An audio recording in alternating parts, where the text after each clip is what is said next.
जिनके गुणों के गान में बेवर्धमान महान दिन विचरे हमारे ध्यान। 87वीं गाथा चलेगी। उसके ऊपर की जो पंक्ति है उत्थानिका की, उसमें लिखा है कि अथ कथम जैनेन्द्रे शब्द ब्रह्मणि किलार्थानां व्यवस्थिति इति वितर्कयति। यदि कोई ऐसा कहे कि जिनेन्द्र भगवान के जो शब्द ब्रह्म हैं, जैनेन्द्रे शब्द ब्रह्मणि, सप्तमी का एक वचन है ना, जिनेन्द्र भगवान के जो शब्द रूपी ब्रह्म हैं, आप जानते हैं इनको, जिनवाणी को शब्द ब्रह्म बोलते हैं। कहाँ लिखा तुमने, कहाँ पढ़ा?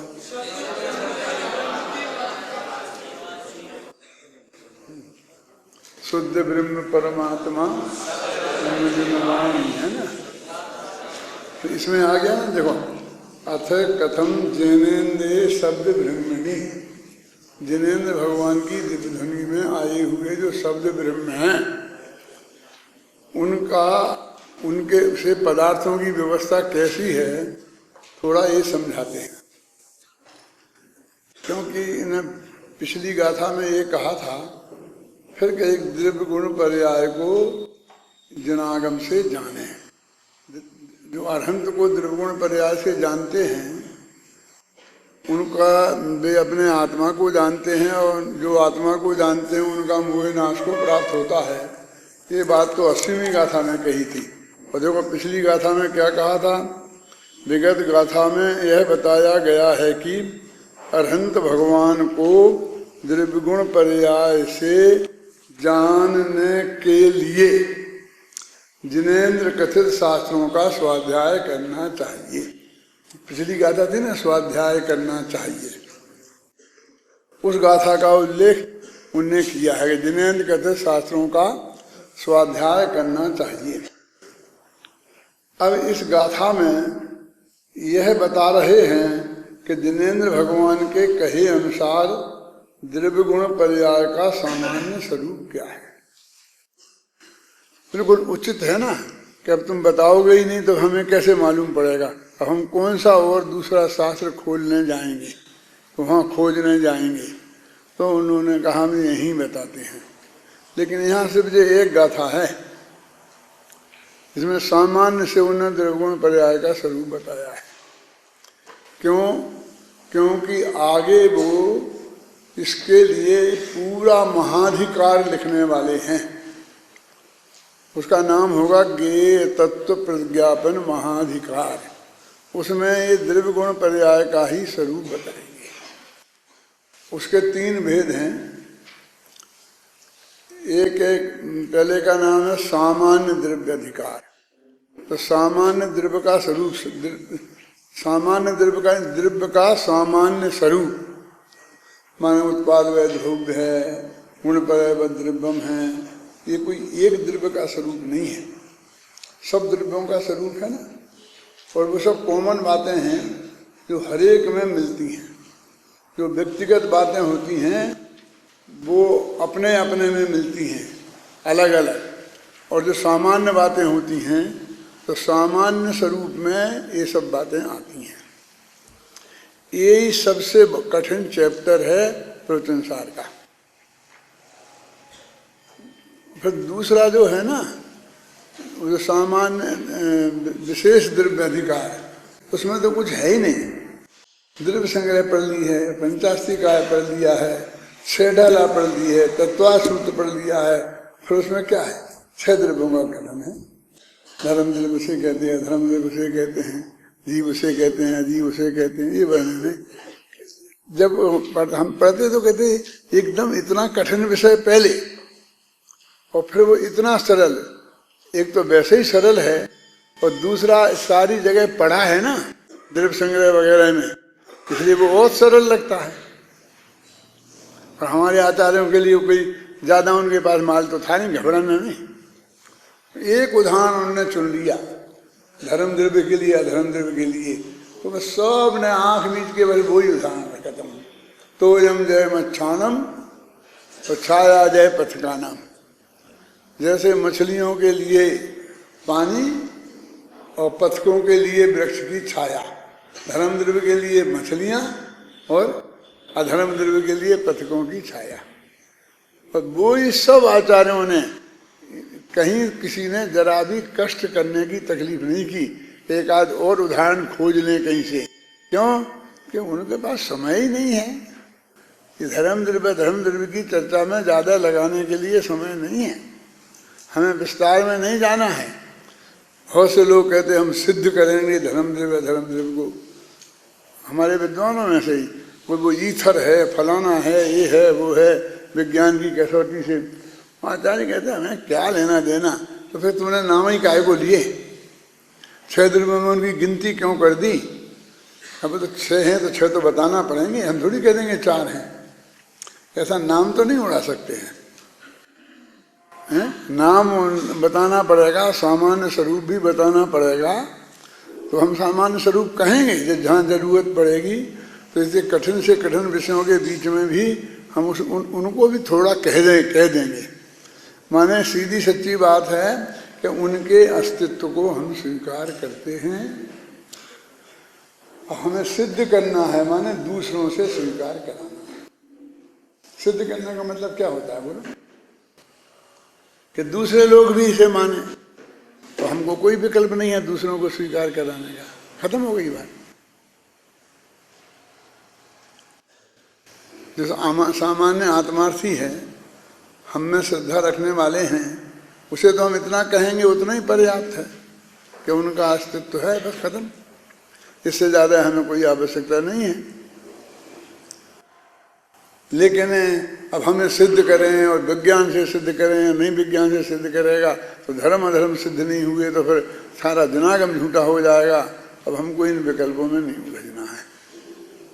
क्या हमें सारे जगत के सामने हमारे आचार्यों ने, आपको हमारे आचार्यों ने तो किया है, उनने उतना ही किया है जितना अपने शिष्यों के लिए उसमें स्थिर करने के लिए आवश्यक था।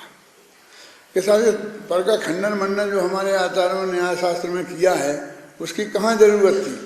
ईश्वरवाद पे इतने 75-70 गाथाएं लिखने की जरूरत विद्यानंदी आचार्य को काय को थी? आप परीक्षा में लिखी ना कि ईश्वरवाद का इतना बोलबाला है इस दुनिया में कि हम जब तक बहुत अच्छी तरीके से उसके बारे में नहीं समझाएंगे कि ईश्वर जगत का कर्ता नहीं है, तब तक पार नहीं पड़ेगी। और ये बात ऐसी है परमात्मा, जैसे अपना आज रोजीना रोज देखते हैं कि इसमें झगड़ा हो जाएगा, उसमें झगड़ा हो जाएगा। हमारे आचार्य देव ऐसी सोचते तो हमको ईश्वरवाद नहीं आता सामने। सारा जगत ईश्वरवादी था, अकेले हिंदू वैष्णव वैदिक नहीं, मुसलमान भी ईश्वरवादी हैं, ईसाई भी ईश्वरवादी हैं। आज भी सारा विश्व ईश्वरवादी है, नाम कुछ बदल दे में वो। तो अब आप क्यों फिर वो लिखा इतना? और हम इसमें क्यों नहीं लिखते? हम लिखते हैं ईश्वर के बारे में खंडन, हम दृढ़ता से करते हैं ना, हमें कोई दिक्कत नहीं होती है ना। क्योंकि हम जितना अधिक उसका प्रचार ज़्यादा लोक में होगा, तो हमारे शिष्यों को यदि पूरा तर्क युक्ति से हम नहीं समझाएंगे तो उनके चिग जाने की बहुत संभावना होती है। अभी नहीं चिगे, सब पक्के हो गए, फिर भी तो कितना गहराई से घुसा हुआ है? फिर भी हमको ये फिक्र होती है कि भाई इसमें तो जी हमारी स्तुतियों में घुस गई, पूजनों में घुस गया, हमारे शास्त्रों में घुस गया, हम वाणी में घुस गया। अब ये भगवान की मर्जी, भगवान की मर्जी। अरे भगवान उसे कहते हैं जिसकी मर्जी नहीं होती है। मर्जी राग को बोलते हैं। मर्जी माने इच्छा, जो वो चाहेगा वो होगा। हमारे यहाँ इच्छा जिसके होती है उसे हम भगवान ही नहीं मानते। हमारे यहाँ वो चाहता ही नहीं है। दिक्कत तो ये है क्योंकि उसकी चाह खत्म हो गई है। तो हम भगवान का इतना सामान्य स्वरूप नहीं जानते। जानना चाहिए ना। मैं तुमसे फिर कह रहा हूँ एक बार कि ये काम तो हम अपना पूजा पाठ और स्तुतियों के माध्यम से ही करा सकते हैं। बढ़िया बढ़िया पूजने लिखो, बढ़िया बढ़िया स्तुतियाँ लिखो जिसमें बिल्कुल सच्चे देव का स्वरूप हो। हैं, एक दूसरे देव का करता नहीं है, ये सब बातें उसमें आए, हमारी चलेगी? अरे तुम्हारी कैसी चलेगी, संबंधभद्र जैसी चलेगी। देवागम स्तोत्र नहीं चलता है क्या आज? उसे नहीं चलना बोलते हैं क्या? वो तो विद्वानों की वस्तु बन गई, तो तुम्हें मूर्खों की वस्तु बनना है, विद्वानों की वस्तु नहीं बनना है। बोलो सोचो, यानी वो चीजें हमको जानना बहुत जरूरी थी। मेरे कहने का मतलब वो अनावश्यक नहीं थी। और अभी भी हमारा काम बहुत बाकी है, जो इतना प्रवेश कर गया है, इसमें से हम इसमें से 5% भी हटा सकेंगे तो हमारी समझ ले विकल्प की समस्या हमने अपना योगदान कम से कम उसमें दिया, ऐसा कहलाएगा।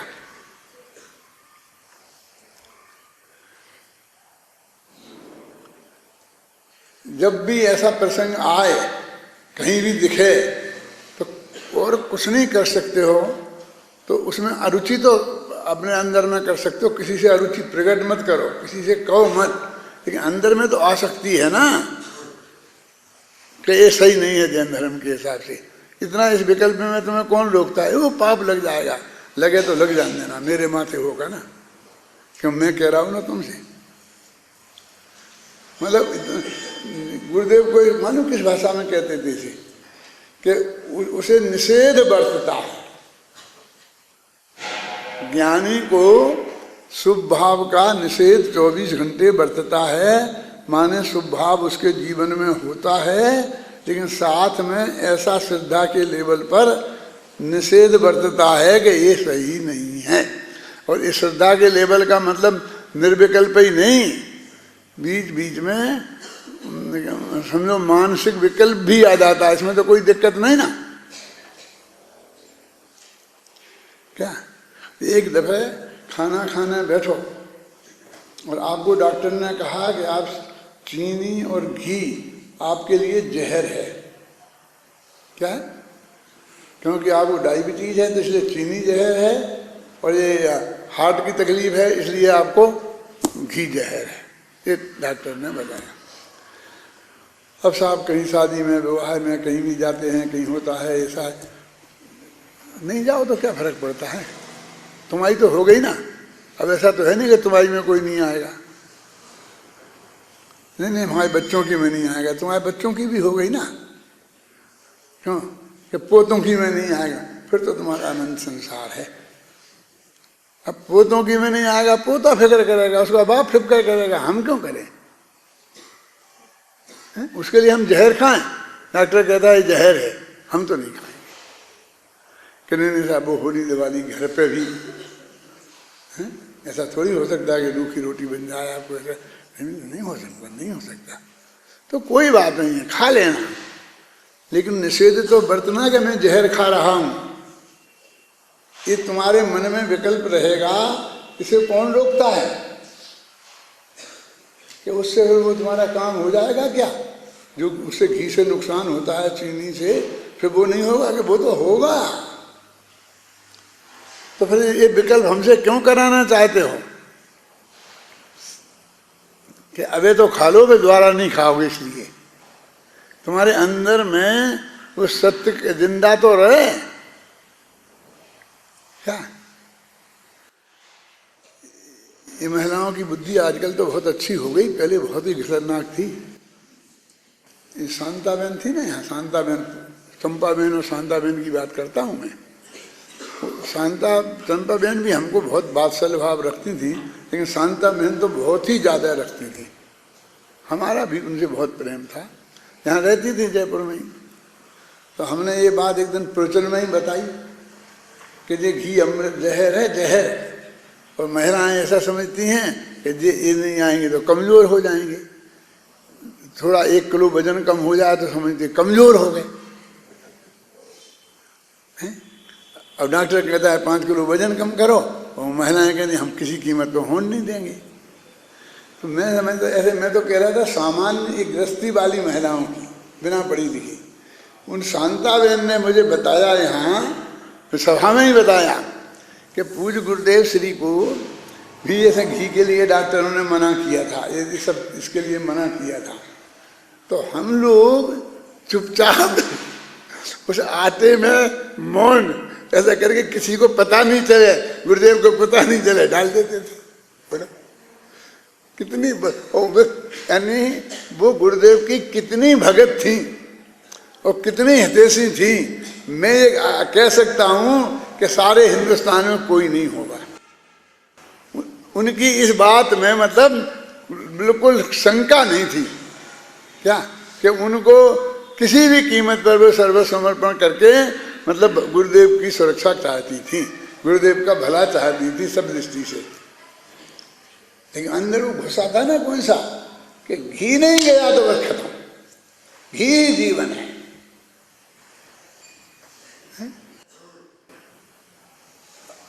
अब अभी वो क्या जाना, डॉक्टर क्या जाना, डॉक्टर क्या जाना है, ये खिलाओ, ये नहीं खिलाओ, ये नहीं खिलाओ, ये खिलाओ। अभी आप उसका सामना आपको घर घर में अभी तो करना पड़ेगा, मेरे ख्याल से 10-20 साल 25 साल और करना पड़ेगा। फिर जो पढ़ी लिखी आ जाएंगी महिलाएं पूरी हैं, ख्याल में आई ना, तो फिर शायद नहीं करना पड़े हैं, लेकिन अभी तो करना पड़ेगा आप हैं। तो मेरा कहने का मतलब ये है कि ये बिल्कुल जैसे हार्ट के लिए घी और डायबिटीज के लिए चीनी है, ऐसे ही एक कर्तृत्व का रंश भी हमारे अध्यात्म के लिए, जैन दर्शन के लिए जहर है। बोलो बोलो दादा, है कि नहीं है, जहर है कि नहीं है? बोलो शांति जी, इसमें कोई मतभेद है क्या कि जैन दर्शन में कर्तावाद को कहीं भी रंच मात्र स्थान नहीं है, स्वप्न में भी नहीं है। स्वप्न भी ऐसा आए तो भी समझ लो वो स्वप्न में तुम्हें बंद हुआ होगा मिथ्यात्व का, वह तो स्वप्न में था, हमने थोड़ी किया। नहीं नहीं नहीं, स्वप्न में भी नहीं आना चाहिए। मेरा बस चले तो कहूँ एक दिन का उपवास करो, प्रायश्चित लो, क्योंकि तुम्हें ऐसा सपना क्यों आया है? मूल तत्व की बात है, उसमें कोई वो नहीं हो सकता क्या, कंप्रोमाइजन बोलते, क्या बोलते हो माने हैं? हाँ, वो नहीं कर सकते हैं हम। देखो अभी यहाँ तो द्रविड़ पर आएगी, एक गाथा में ही चर्चा करेंगे और आगे फिर बाद में उसमें ये तत्व विज्ञापन में चर्चा करेंगे। अभी इस गाथा को अपन पढ़ते हैं पापन कि द्रव्य गुण पर्याय ही हैं अर्थ, सब जिन वर कहें ये द्रव्य गुण पर्याय में ही भिन्न वस्तु है नहीं।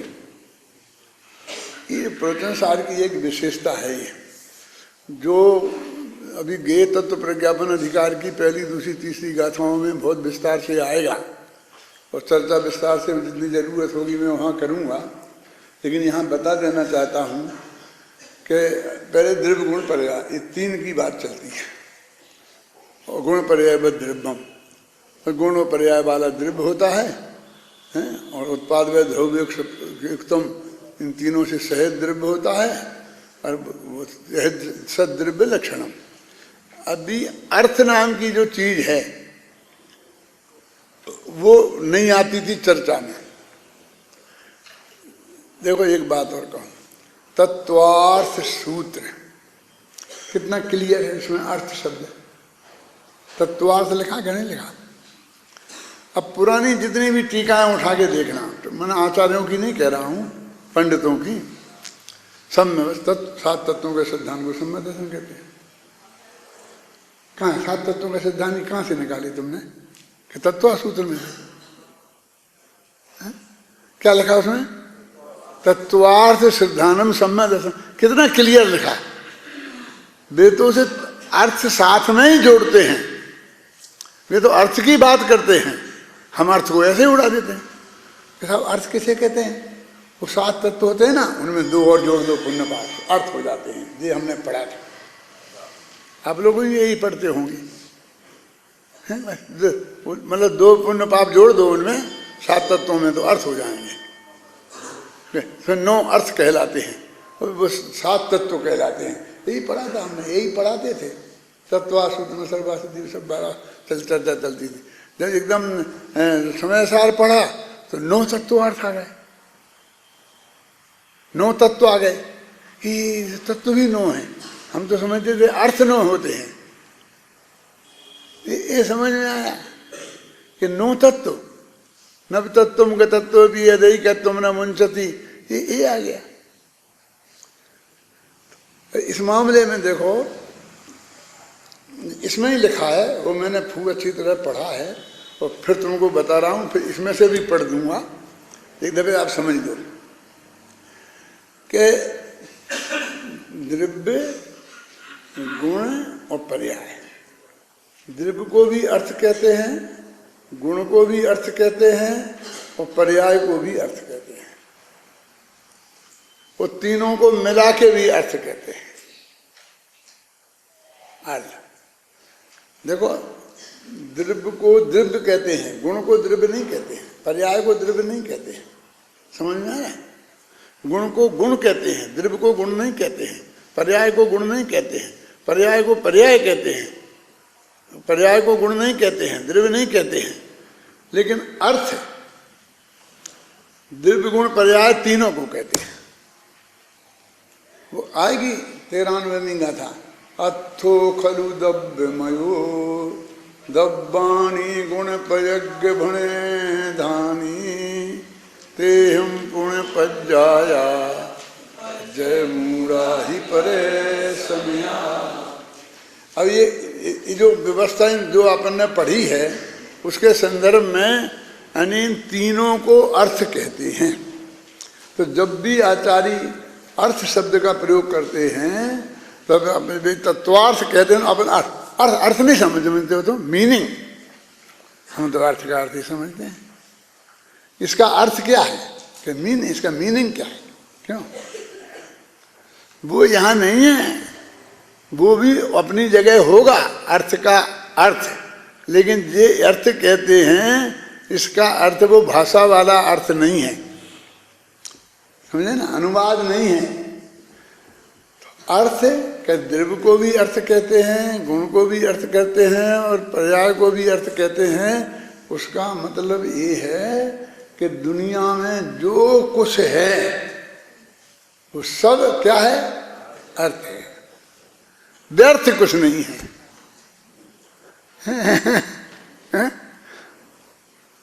एक गुण होता है ना, वो 6 गुणों में वस्तुत्व नाम का गुण, तो उसका ऐसा अर्थ पढ़ाते थे, सोनगढ़ में ही पढ़ाते थे कि जो वस्तु प्रयोजनभूत कार्य को करे उसको अर्थ कहते हैं, है ना। अब प्रयोजनभूत माने क्या, मैं खुद ही समझाता था कि ये आप नीचे कांच का टुकड़ा पड़ा था और आपने देखा कोई बहुत महत्वपूर्ण वस्तु पड़ी है, समझना, तो आपने उसे उठाया और उठा करके देके वहीं फेंक दिया। मैंने कहा क्या है, कि कुछ नहीं। मैंने वो कुछ नहीं है, कांच का टुकड़ा तो है ना, तो वो हमारे किसी काम का नहीं है तो हम उसे कुछ नहीं कहते हैं। देखो, माने हम उसको ही अर्थ माने पदार्थ मानते हैं जो किसी काम का हो, वो परिभाषा है उसकी, जो किसी न किसी के प्रयोजन की जो वस्तु हो तो उसे वस्तु कहते हैं, नहीं तो उसे वस्तु ही नहीं कहते हैं। कूड़ा करकट को वस्तु ही नहीं कहते हैं, जबकि वो वस्तु है ना।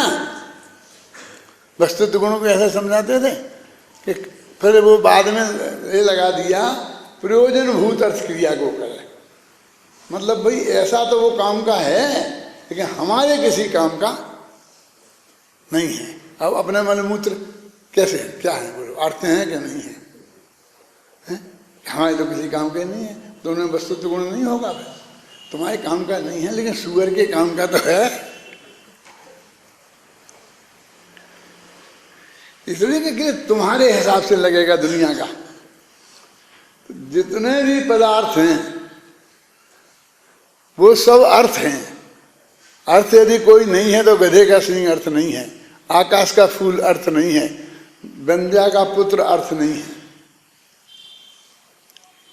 समझ नहीं ना। तो यहाँ पे पढ़ा गया है कि दब्बाणी गुणा तेसम पज्जाया, द्रव्य गुण और उनकी पर्याय। और उनकी माने क्या? और उनकी माने क्या? गुणों की, द्रव्य और गुणों, गुण और तेसम पर्याय माने गुणों की पर्याय। ठीक है, ये क्यों नहीं हो सकता है इसका अर्थ? द्रव्य गुण और द्रव्य और गुणों इन दोनों की पर्याय, ये भी हो सकता है ना, भाषा में तो कोई दिक्कत नहीं है। अब क्योंकि द्रव्य की पर्याय भी होती है और गुण की भी पर्याय होती है। तो देखो, दब्बाणी गुणा ते संपज्जाया, क्या अठ संज्ञा भनिया, इनको अर्थ इस नाम से कहते हैं। संज्ञा माने संज्ञा, संज्ञा माने होता है, तुमने पढ़े हो ना लक्ष्मण कौमुदी, संज्ञा प्रकरण, संधि प्रकरण आता है ना, फिर अजंत प्रकरण, हलंत प्रकरण, भवादि प्रकरण हैं, आते थे ना तुम्हारे में सब। तो ये संज्ञा प्रकरण का क्या क्या था? संज्ञा प्रकरण में क्या पढ़े? भाग्य से मैं लेट पहुंचा था 15 दिन अपने स्कूल में, तो जब संज्ञा प्रकरण निकल गया था तो गुरुजी ने पढ़ा दिया था, तो मैंने नहीं पढ़ पाया था। और उसके बाद संधि प्रकरण से मैंने लक्ष्मण कौमुदी पढ़ी थी। तो संज्ञा प्रकरण मैंने अपने आप पढ़ के तैयार किया था। दादा तो बहुत लेट आए थे, 2-3 महीने लेट आए थे, तो जितना भी निकल गया था दादा को मैंने सब पढ़ाया था, सभी को पढ़ाता था, सारी क्लास के सब विद्यार्थी को। मेरी उम्र से बड़े दादा 2.5 वर्ष बड़े दादा थे और बाकी सब विद्यार्थी 5 वर्ष बड़े थे क्लास में। अभी जब के नाम मुझे मालूम है, बहुत से गुजर गए, बहुत से हैं। तो मैंने वो संज्ञा प्रकरण, मैं संज्ञा प्रकरण तुमसे पूछ रहा हूँ, क्या है संज्ञा प्रकरण? है नाम, माने जिन जिन नामों का प्रयोग अभी पूरी लक्ष्य सिद्धांत कौमुदी में आएगा, उनका हम आपको थोड़ा बता देते हैं, यही है ना। तो असंज्ञा किनकी होती है? हैं? अक्षंज्ञा किसकी होती है? मतलब आप समझते तो होंगे ना, पूछी कि वो सूत्रों से लगा लगा करके आगे आगे पढ़ाएंगे, वो कहेंगे इसकी असंज्ञा हो गई। जिनकी असंज्ञा होती है उनमें सवर्ण संधि होती है, क्यों आता है ना वो सब। माने वो संज्ञा प्रकरण नहीं पढ़ो तो आगे कुछ समझ में नहीं आएगा, ऐसा अर्थ है ना। वो संज्ञा माने नाम है, माने 10-20 शब्द हैं।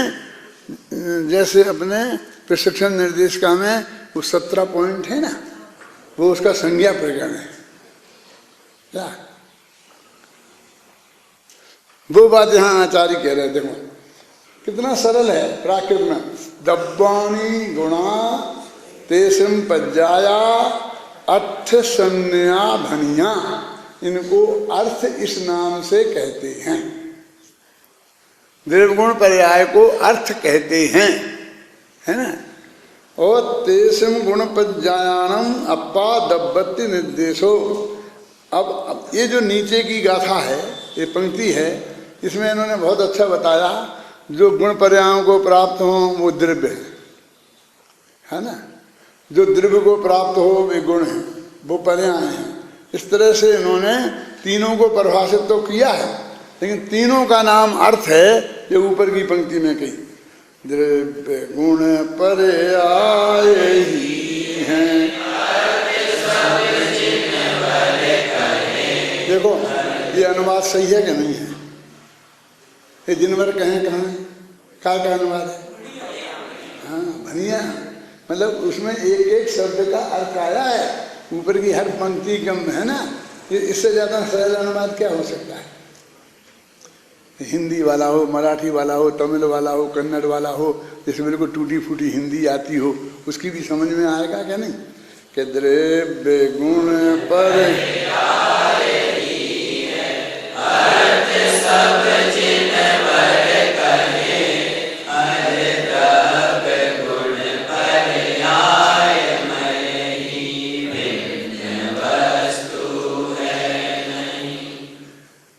द्रव्य गुण पर्याय, इससे भिन्न कोई वस्तु नहीं है। अब इसके अलावा 3 चीजें हैं, द्रव्य गुण पर्याय, और इनको अर्थ कहते हैं। और इसके अलावा जगत में फिर कोई वस्तु नहीं है। तो सामान्य से कथन हो गया ना, सामान्य से वस्तु का स्वरूप बता रहे हैं। देखो, द्रव्य गुण और पर्याय अविधेय का भेद होने पर भी अभिधान का अभेद होने से अर्थ हैं। अब देखिए, ये अविधेय क्या है, अभिधान क्या है? कोष्ठक में तो लिखा है वाच्य वाचक, उसमें आता है वाचक वाच्य नियोग। ये पंक्ति आती है ना, किनकी? जयचंद छाबड़ा की है, जयचंद छाबड़ा की पंक्ति है ना। ये कहते हैं कि ये जो क्या नाम, वो द्रव्य गुण और पर्याय, इनका अविधेय माने जो वस्तु हैं, वाच्य, जो वाच्य माने वस्तु, जो अविधेय माने जिन वस्तु को हमने इनके द्वारा कहा है, तो वे वस्तुएं अलग अलग हैं। द्रव्य अलग है, गुण अलग है, क्योंकि उनकी परिभाषाएं अलग हैं, उन्हें अविधेय उनका अलग है। अब कहते हैं अभिधान की दृष्टि से देखो तो तीनों अर्थ हैं, तो एक ही हो गए तीनों। द्रव्य भी अर्थ है, गुण भी अर्थ है, इसलिए पर्याय भी अर्थ है। तो कहते अभिधान की दृष्टि से देखो, वाचक की देखो तो अभेद हो, तीनों अभेद हैं। द्रव्य गुण पर्याय अभेद हैं, इसलिए तीनों अर्थ हैं। अविधेय की दृष्टि से क्या है? भिन्न भिन्न है, और अभिधान की दृष्टि से एक है। अब वो उसको खोलते हैं। उनमें जो गुणों और पर्यायों को प्राप्त करते हैं अथवा गुणों और पर्यायों के द्वारा प्राप्त किए जाते हैं, वो संस्कृत में ऐसा पढ़ा हुआ है ना, देखो, तत्र गुण पर्यायानि अनीति गुण पर्याय अनंतम इति वा अर्थात द्रव्याणि। देखो, उनमें जो गुणों और पर्यायों को प्राप्त करते हैं या गुणों और पर्यायों द्वारा प्राप्त किए जाते हैं, वे अर्थ द्रव्य हैं। वे अर्थ माने वे पदार्थ, वो पदार्थ शब्द को छोड़ नहीं रहे बीच में, वे द्रव्य हैं ऐसा नहीं कहते हैं। अच्छा, अपन नहीं कहें अर्थ तो क्या कहेंगे? अपन ये कहेंगे वस्तु, तो वस्तु तो वस्तु तो गुण की अपेक्षा उसका नाम है, तो अर्थ शब्द ही सही है। क्या? उन पदार्थों को जो अपनी गुणों और पर्यायों को प्राप्त करते हैं अथवा गुण और पर्यायों से प्राप्त किए जाते हैं, समझ गए ना? माने कर्तृवाच्य और कर्मवाच्य बोलते हैं ना, एक में कर्ता की प्रधानता रहती है, एक में कर्ण की प्रधानता हो जाती है। रावण राम के द्वारा मारा गया और राम ने रावण को मारा, ऐसा।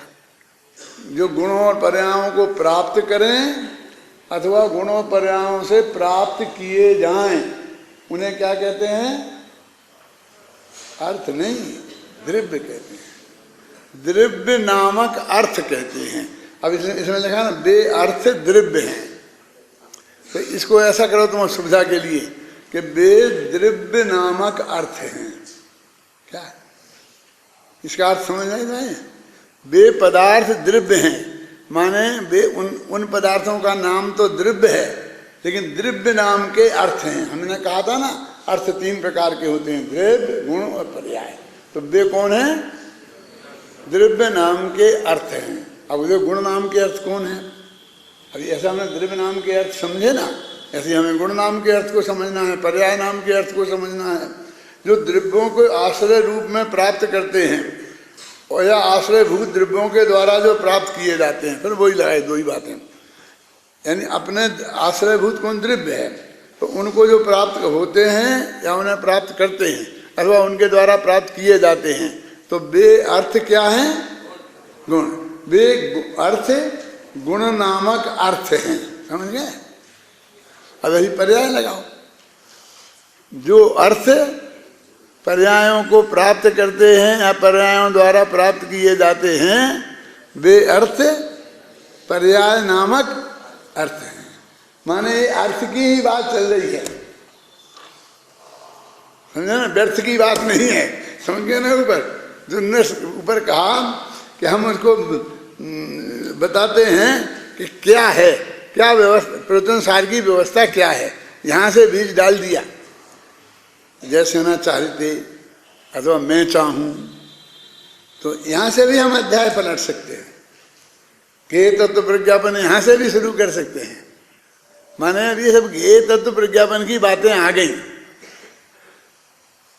स्वाध्याय करना चाहिए के बाद जो बातें हैं वो सब गे तत्व प्रज्ञापन की भूमिका की बातें हैं।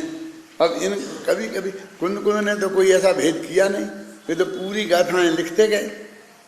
अब इनको हमें 2 अध्यायों में बांटना है, 2 भागों में, तो भाग कहाँ करें? तो हमने 2 नाम कल चुन लिए। कौन कौन से? ज्ञान तत्व प्रज्ञापन और गे तत्व प्रज्ञापन। अब इसके बीच में समझ में नहीं आता, एक गाथा ज्ञान तत्व में डालेंगे, गे तत्व में डालें, और में तो शंका हो नहीं सकती है। यही जो बॉर्डर पे होती है ना, उनमें ही शंका होती है। एक जगह तो आचार्य जयसेनाचार्य ने समय सार में सर्वसिद्ध ज्ञान अधिकार में, क्यों 8-10 गाथा पहले ही खत्म कर दिया वो अधिकार, ऐसा ना, मोक्ष अधिकार खत्म कर दिया, शुरू कर दिया, क्या किया, सर्वसिद्ध ज्ञान अधिकार शुरू कर दिया। हमें तो 10,000 गाथा बाद शुरू करते हैं, वहाँ भी ऐसा ही प्रकरण है। माने वो डिसीजन करना बहुत भारी पड़ता है, और सामने वाले दूसरे आचार्य को उसमें दम दिखता है, इसमें दम दिखता है। तो ये कोई पाप नहीं है, ये कोई आचार्यों के प्रति शंका नहीं है, ये कुछ नहीं है। समझ में आई ना? वो बात किस अध्याय में आनी चाहिए, इसमें आना चाहिए कि उसमें जाना चाहिए, ये तो हम नहीं। मैं एक बात बोलता हूँ कि बीच में एक गाथा आ गई जो नमस्कार की है, जैसे नाचार्य की टीका में आई ना वे गाथाएं। अब मैं पूछता हूँ कि 2 अध्यायों के बीच में आई, तो उसे दूसरे अध्याय की पहली गाथा माने कि पहले अध्याय की अंतिम गाथा माने? क्योंकि अंत मंगल भी होता है और आदि मंगल भी होता है। समझे ना?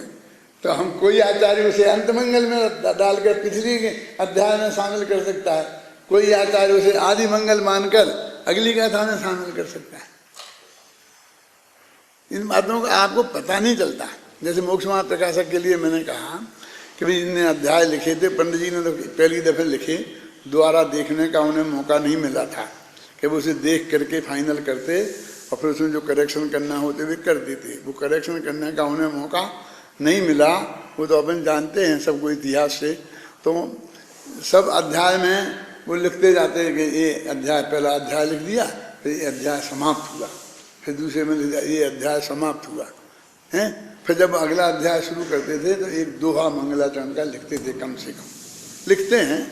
मोक्ष मार्ग प्रकाशक में अभी है ना, अभी जाके 7वें अध्याय में जाके ना तो अंत में ये लिखा कि 7वां अध्याय समाप्त हुआ, और ना ये लिखा 8वें का मंगलाचरण लिखा।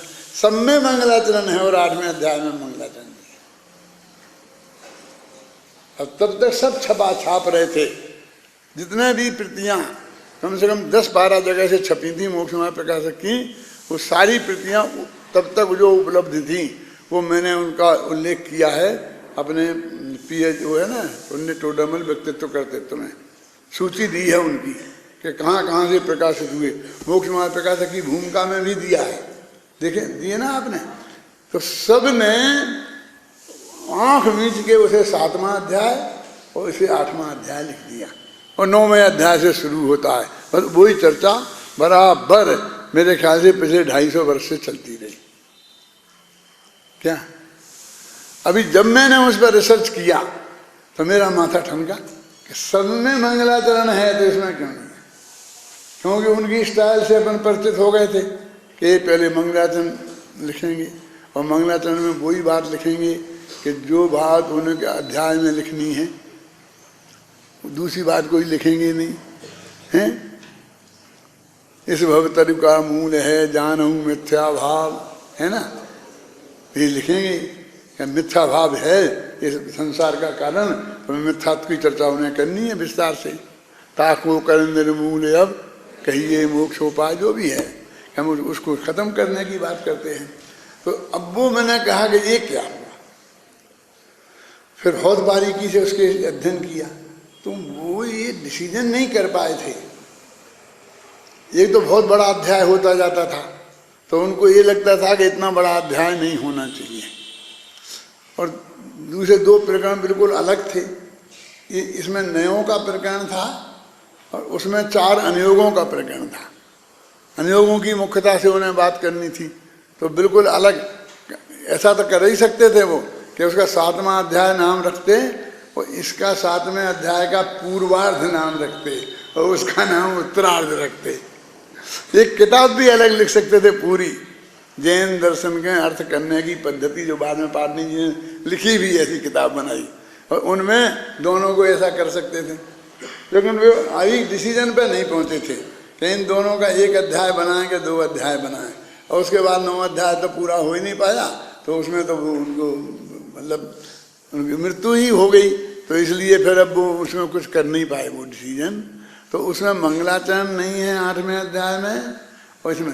तो ये हरेक आचार्य का, हरेक आदमी की आदत होती है कि वो अपने किस तरह से स्टार्ट करता है। हर अध्याय में मंगलाचरण करे, हर अध्याय में नहीं करे, अध्याय की आदि में करे, अंत में करे।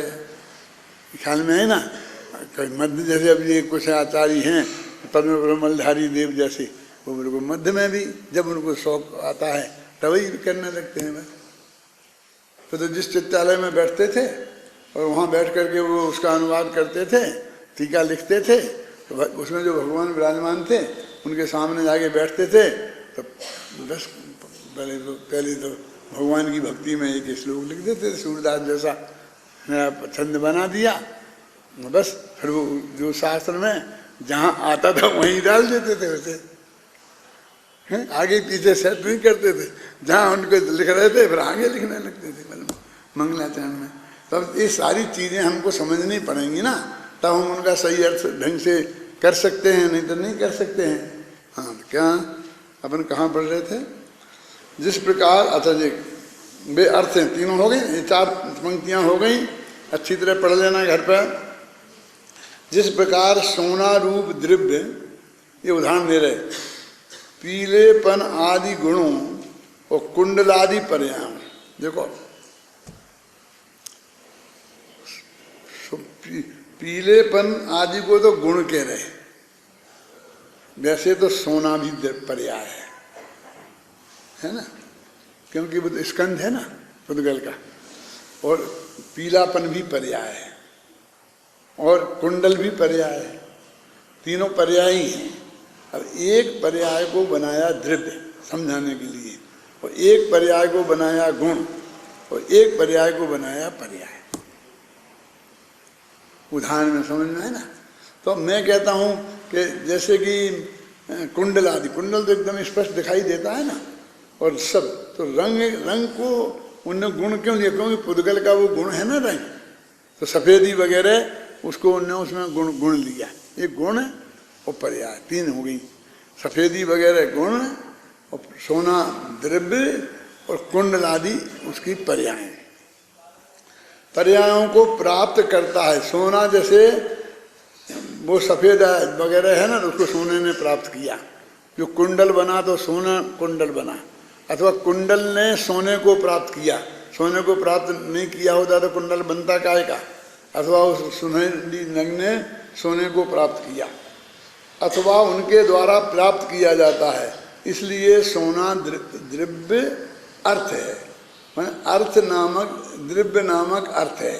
द्रव्य अर्थ है लिखा ना, इसमें नामक और अपने दिमाग में जोड़ लो, इसमें करेक्शन मत करना किताब में, अपने दिमाग में करना।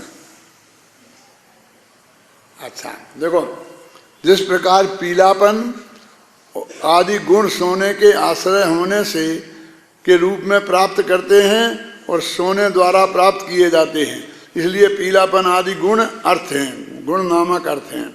और जिस प्रकार कुंडलादि पर्याय और सोने को किम परिणाम से प्राप्त करती हैं अथवा सोने द्वारा किम परिणाम से प्राप्त की जाती हैं, इसलिए कुंडलादि पर्याय नामक अर्थ हैं।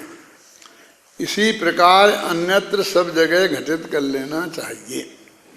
जिस प्रकार पीलापन आदि गुण कुंडलादि पर्यायों की सोने से अभिन्नता होने से उनका सोना ही आत्मा है। अभी आत्मा में जो जीव द्रव्य वाला आत्मा नहीं है, इसलिए कोष्टक में सर्वस्व लिखा। अपन कहते हैं गुणात्मक, तो गुणात्मक माने गुण स्वरूप है, पर्यायात्मक माने पर्याय स्वरूप।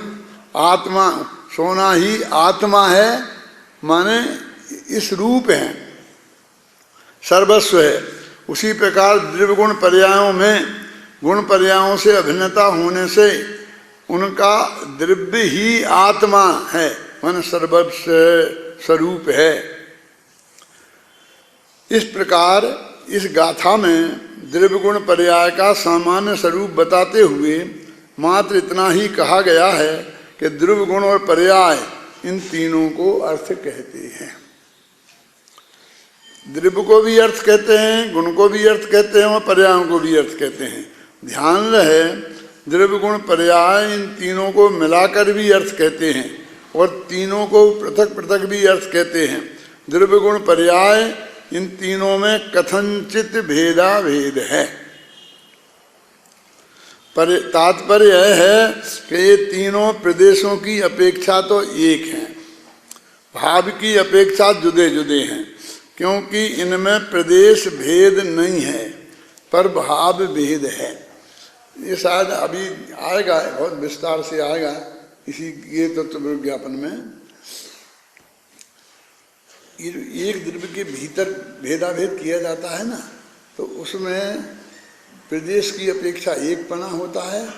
जैसे कहते हैं राग और आत्मा, तो वो जो कहते हैं ना कौन सा 181 82 83 गाथा संबर अधिकार, उसमें तो वहाँ भी यही पोजीशन है कि उनके प्रदेश तो एक, राग के प्रदेश अलग नहीं है, क्योंकि द्रव्य में 4 वस्तु होती हैं, द्रव्य क्षेत्र काल भाव।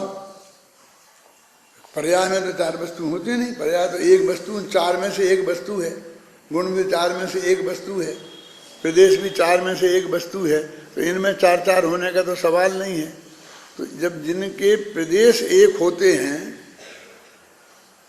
और उनके लक्षण माने भाव अलग अलग होते हैं, उनको अन्यत्व कहते हैं।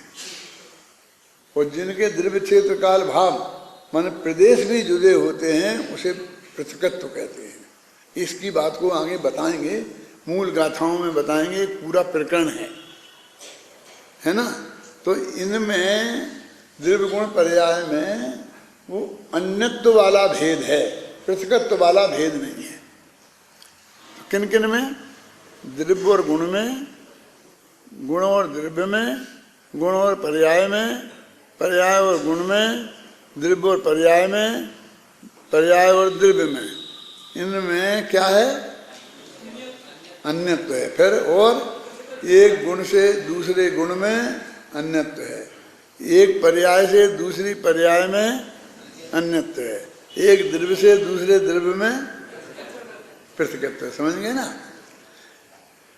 तो ये जो वस्तु का स्वरूप है, तो मूलतः अध्यात्म वो जो भाव भेद होता है उसकी दृष्टि से भेद विज्ञान की बात कर देता है। वो एक प्रदेश है उनको गौण कर देता है। और सिद्धांत है तो सिद्धांत पर ही रहेगा, द्रव्य क्षेत्र काल भाव। देखो शांति जी, सामने वाला माने अन्य मत वाले के यहाँ अध्यात्म की बात नहीं रखी जा सकती, उसके सामने सिद्धांत वाली वस्तु स्वरूप वाली बात रखी जाएगी। क्योंकि वो ये तो आपकी एक अपेक्षा है, आपको आत्मा का वो करना है, इसलिए वो कथन वो वस्तु का स्वरूप नहीं है। और बहस तो वस्तु के स्वरूप पर होती है। अब इतनी बातों को हम नहीं समझेंगे तो हम नहीं जैन धर्म को समझ सकते हैं। ये तो आज आपको बता रहे थे ना संजीव गोधा बहुत अच्छी तरीके से, कि भाई ये तो आपको समझना पड़ेगा। जैन दर्शन में कथन करने की शैली क्या है वो आपको नहीं समझोगे तो कुछ समझ में नहीं आएगा। कदम कदम पर झगड़े खड़े हो जाएंगे। अब बस कहीं वजह वो 181वीं गाथा की चर्चा आती है, अपने सब पंडित वहाँ सूक्ष्म सूक्ष्म सूक्ष्म और सूक्ष्म में प्रदेश भेद ही बताने लगते हैं। और उसमें लिखा भी है कि उसमें प्रदेश भेद है। अरे वो तो तुम प्रदेश भेद के बिना भेद मानते ही नहीं हो जुदा, तो क्या दिए चल माथा मत खा तू, हमारे प्रदेश भेद है, तुम ऐसा ही समझेंगे। लेकिन वास्तव में तो वस्तु स्वरूप में प्रदेश भेद हो ही नहीं सकता। राग आत्मा के चार गुण की विकारी पर्याय है, उसके साथ तो प्रदेश भेद तो हो ही नहीं सकता। उसके दूसरे भेद कहाँ है बता, प्रदेश कहाँ है दूसरे? लेकिन राग के प्रदेश राग में, तो राग तो पर्याय है, राग पर्याय में तो प्रदेश जैसे होता ही नहीं है। अब माथा पच्ची करो इन अध्यात्म वालों से, अति अध्यात्म माने समझते कुछ नहीं है, और अध्यात्म गुरुदेव ने कहा है, गुरुदेव ने कहा है, गुरुदेव ने कहा है। उसमें एक वाक्य लिखा होगा प्रदेश भेद, क्या अपेक्षा है, गुरुदेव ने उस वक्त निलाज कर दिया, वो ये हथियार लेके बैठ गए बस।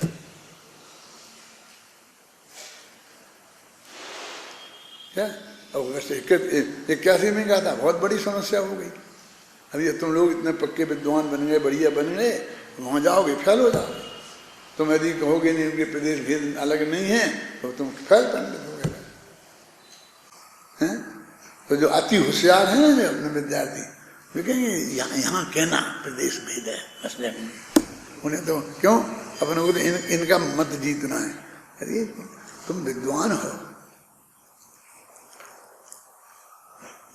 एक ही बात बिल्कुल पूरे शुद्ध नए से यहाँ भी समझाओ और वहाँ भी समझाओ।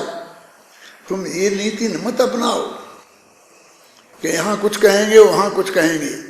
देखो मैं एक घटना बताता हूँ तुम्हें राजनीति की। जवाहरलाल नेहरू थे ना, तो वे देश के प्रधानमंत्री थे। अब देश में हिंदी को राष्ट्रभाषा बनाना था, वो सारे देश में लागू करनी थी। जब लागू की तो सारा दक्षिण भारत खासकर तमिलनाडु इसके विरोध में खड़ा हो गया कि हम पे हिंदी नहीं लाद सकते आप, हम तो अंग्रेजी ही पढ़ेंगे। मैंने अपनी मूल भाषा नहीं तो तुम देश की भाषा अंग्रेजी रहने दो। लेकिन आखिरकार लोकसभा में तो बहुमत था, तो वो पास यहाँ हो गया। अब वो ही पार्टी वहाँ जीतती थी जो अंग्रेजी का पक्ष लेती थी, वो हिंदी का विरोध करती थी। यहाँ तक की थी कि अपन वहाँ जाते थे और रिक्शे वाले से हिंदी में बात करो, वो हिंदी जानता है तो भी तुम्हें जवाब नहीं देता था, बोलता नहीं था। अंग्रेजी में कहो तो करेगा। माने वो लोग इतने द्वेष करते थे हिंदी से, तो हर नेता क्या करता था, जब वहाँ जाता तो कहता नहीं अंग्रेजी रहना चाहिए, ये करना चाहिए, बराबर उसके पक्ष करता। और यहाँ आता तो हिंदी का पक्ष करने लगता। लेकिन नेहरू जी के भाषण मैंने उस वक्त सुने। मद्रास में जाते तो वो कहते कि देखो भाई आज नहीं तो कल, कल नहीं तो परसों तुमको हिंदी सीखनी पड़ेगी। क्या और यहाँ आके कहते तो कहते देखो ऐसे तुम जबरदस्ती नहीं लाद सकते हो, हमें उनको राजी करना पड़ेगा, समझाएंगे, आज नहीं तो कल सीखेंगे, लेकिन ऐसा नहीं करो तुम। तो ऐसा कैसे? अरे भाई वो तो बड़े नेता थे, तो उनकी हर बात अखबार में छपनी है, हर बात रेडियो पर आनी है, तो ऐसे कैसे काम चलेगा? ऐसा अपना थोड़ी है कि अपन ने यहाँ कह दिया अब वहाँ जाके नहीं कह रहे। अब अपना मान लो हर बात टेप हो रही, टीवी पे आनी है, अब हम सोनगढ़ में दूसरी कहें और यहाँ दूसरी कहें तो चलेगा? समझ में आया कि नहीं आया? आपको तो जो है वो सब स्पष्ट कहना पड़ेगा। जो जिस पक्ष में जाए नहीं हो है ना, वो होगा, लेकिन वस्तु का स्वरूप आपको सही कहना पड़ेगा। क्या समझे ना? तो वो ये कहते थे ऐसा नहीं, हमें इन्हें समझाना पड़ेगा वस्तु का स्वरूप क्या। उनने फिर वहाँ के वोट कैसे मिलेंगे? कामराज वहाँ के नेता थे कांग्रेस के, तो बेवजन डालते थे कि आप अंग्रेजी का पक्ष नहीं लोगे तब तक यहाँ पर आपको वोट नहीं मिलेगा एक भी, सारी कांग्रेस हार जाएगी। तो नेहरू जी ने एक रास्ता निकाला था। क्या रास्ता निकाला था किसी को मालूम है? हाथ उठाओ किसी को मालूम। ये निकाला था कि तुमको हिंदी तो सीखनी पड़ेगी, लेकिन तुम्हें हम ये वचन देते हैं कि जब तक तुम लोग राजी नहीं होगे तब तक तुम पर हिंदी लादी नहीं जाएगी। लादी नहीं जाएगी माने अनिवार्य नहीं की जाएगी, ऑप्शनल की जाएगी, है? और तुम लोग नहीं मानोगे माने क्या? एक व्यक्ति माने विधानसभा में तुम पास करके दोगे हमें कि हिंदी यहाँ अनिवार्य की जाए तो हम हिंदी अनिवार्य करेंगे। और विधानसभा में तो उन्हें पास करके दे दिया कि हिंदी अनिवार्य नहीं की जाए, तो हम नहीं करेंगे। माने हम तुम्हारी मंजूरी के बिना नहीं ला देंगे, लेकिन हम ये कहते हैं कि तुम्हें सीखनी पड़ेगी, आज नहीं तो कल, कल नहीं तो पर। राष्ट्रभाषा तो ये है, अब ये तो विशाल बहुमत से हुई है, ये तो बदल नहीं सकती है, ये तो राष्ट्रभाषा रहेगी रहेगी और रहेगी, उसमें काम भी होगा, ख्याल में है ना।